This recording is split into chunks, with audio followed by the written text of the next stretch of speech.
I have seen for the last 2 weeks numerous NASA information dumps. I'm going to call it advertising, and they've been describing in the way, I always talk to my members, how you type your heading can get your video removed. If you're just too much hype or if you're completely inaccurate, then we're going to remove it, no matter how good your information is.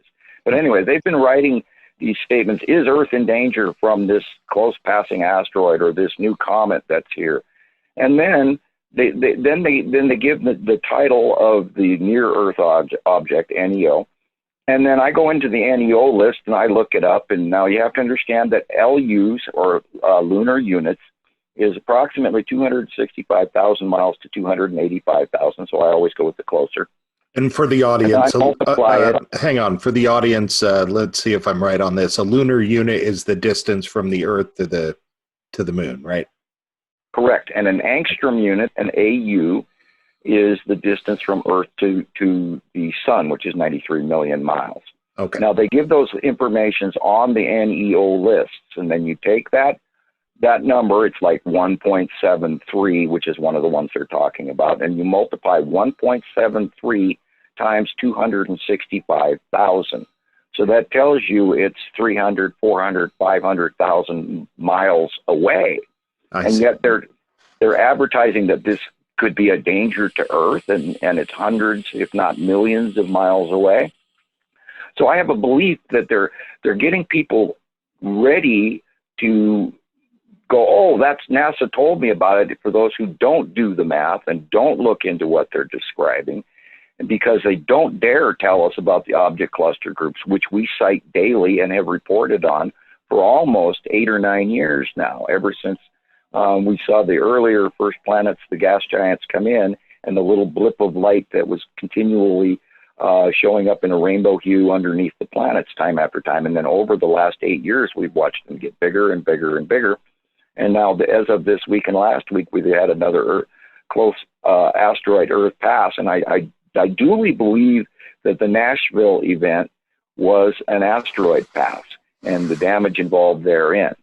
So I think that there's a lot to this hunkering in place, because maybe something is coming. There was also references last evening to some coronal mass ejecta radiation that was supposed to hit Earth somewhere in the mid-evening, about 11:30 last night. So I, of course, followed the directions of these people, and I unplugged all my computers, but nothing occurred. We didn't have a Harrington event. So it's good to listen to the stuff, but you also have to take everything with a grain of salt so that you don't run down the path and end up, changing your world for the better. And don't take your credit card and go out and buy 400 pounds of rice. Right. Although it will last, but if nothing happens, then you're still going to have to pay back that credit card. And you're going to have to eat all that rice. I was watching Neil deGrasse Tyson on Stephen Colbert. And Stephen Colbert brought up this asteroid that was a close pass that you're talking about. And he's just all, okay, so they brought it up and it's a close pass, but it's like nowhere near us. Why are people even writing about this?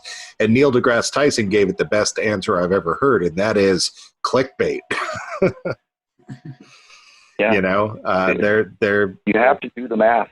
Yeah, that they're basically trying to keep us involved, keep us interested, keep us scared, maybe. And earn a little more funding while they can, and everything. And we've run into this at Montana Skywatchers time after time, where they've promoted this tidbit of information, and I've gone in and looked up the background information and cross-referenced it, and then I went into different science sites and talked to different scientists and people that I know, and we do the background check to see if this is really true. Now, what really blew it away for me was like 2 years ago, there was an ISS, International Space Station, live feed, and somebody captured it, and lo and behold, there was a bee flying, and it landed on the side array of the International Space Station. A bee? And it was flying in atmosphere, otherwise it could not fly. Right. And it was behaving normally, not spinning upside down or anything weird like that. So that told me automatically that we're looking at a soundstage with a big screen, and they're promoting old recorded video of space prior to the passing planets being this close to us. Not too long ago, I want to say a couple months ago, I was trying to find sort of NASA footage and stuff like that because I wanted to embed it on Radio Wasteland's website. I thought it might be kind of fun to have a page, and I had heard that there was like space station footage that was a constant feed at the NASA website that I could put on my site. And I thought, okay, well, this is fun. I want to put that on there. And I go to check, and it's gone, and it tells me it's a recorded feed, and I've never been able to find it again. It's never been live again. Yet it was something that everybody knew about before, but it's not there any longer. We used to, in the early years, Montana Skywatcher, we would actually have viewing parties where we'd watch out the International Space Station live feed. And then just about the time you started seeing something really cool and really sky pillar and big, suddenly they'd go, oh, our feed has been interrupted. Sorry, you've had this experience.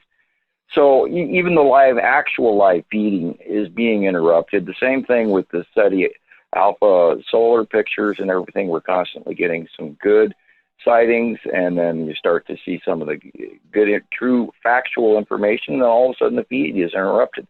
Same thing happened with Google Space years ago when the Texas Cube and the Empire Orb were first arriving, and Nibiru was first coming up from below the planet, and when the second sun was coming all in.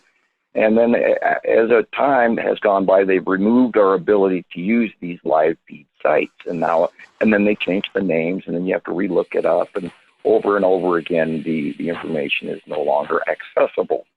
So we're being definitely lied to. Isatum and Nibiru are coming in closer with each passing day. And for those people who don't believe that Nibiru is here, it has been here for a decade. It went away. It sat in front of us for 2.5 years and then crept away as the other planets all went through their little spiral in front of us. And we first started seeing them, some of the smaller planets, as tiny little specks that kept showing up in worldwide photos all over the place. And when one matches from Bismarck, North Dakota, and Paris, France, and someplace in Japan, well, then that's not a cloud. It's not a lens flare. It's not a malady. It's not an anomaly.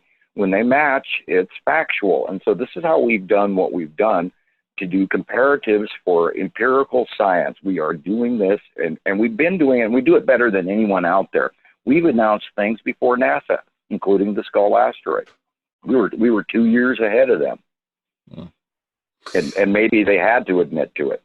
And then they gave the wrong orbit and told us it was going to be by every 3 years when we've been, we were seeing it daily, time after time after time. And it is hiding between Atu and Uri in the back area of all the other asteroids that are in there. And there's thousands and thousands of majorly large asteroids. And now even NASA even at one point announced this random Kuiper belt that was coming in. Well, of course, they didn't tell you that it's attached to the asteroid belt of the two gas giants in the middle of the Nibiru-Immeru system, because they can't give you that information, because then they'd have to explain a whole bunch more that they do not want out.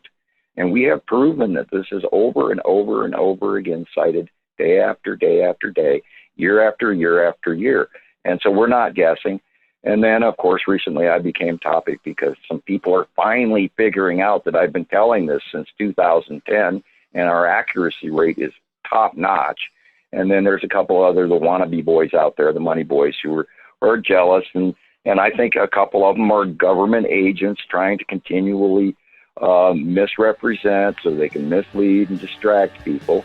And quite a few of them are guys that are just trying to sell you T-shirts and coffee cups and get membership fees. Welcome